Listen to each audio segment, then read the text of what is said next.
L'enfance d'Ishara Bahati Yassine, 20 ans, a été marquée par le conflit. À maintes reprises, il a été contraint de fuir sa maison dans l'est du Congo. Aujourd'hui, il vit dans un camp surpeuplé de personnes déplacées à Goma, partageant une tente avec 3 frères.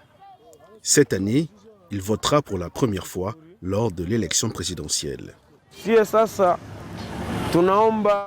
Je veux que le candidat pour lequel nous voterons en 2023 soit celui qui peut voir les difficultés dans lesquelles nous vivons à Kibumba, à Rugari, à Massissi.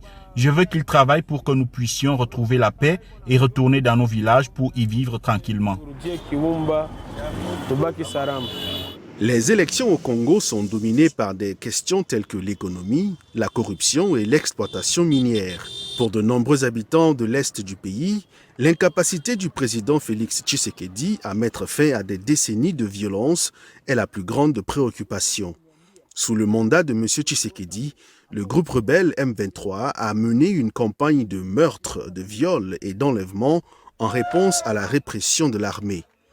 Les attaques des groupes armés ont tué des milliers de personnes et en ont déplacé près de 7 millions. Dino Matani, analyste en sécurité, affirme que l'insécurité signifie que les gens ne pourront pas voter. Il sera impossible d'organiser des élections dans une grande partie du Nord Kivu, qui est l'une des principales provinces du pays. Et cela aura bien sûr un impact sur la crédibilité de l'élection elle-même. Les violences ont été jusqu'à présent relativement contenues durant la campagne, hormis un mort lors d'affrontements entre partisans de l'opposition et du pouvoir, et 6 morts dans une bousculade en marge d'un meeting de Félix Tshisekedi. On ne sait toujours pas dans quelle mesure l'insécurité affectera le vote.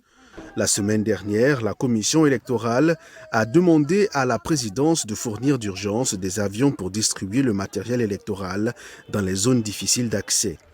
Malgré les problèmes de sécurité, Yassine est déterminé à voter, affirmant qu'il aimerait voter pour quelqu'un qui apportera le changement et le développement au pays.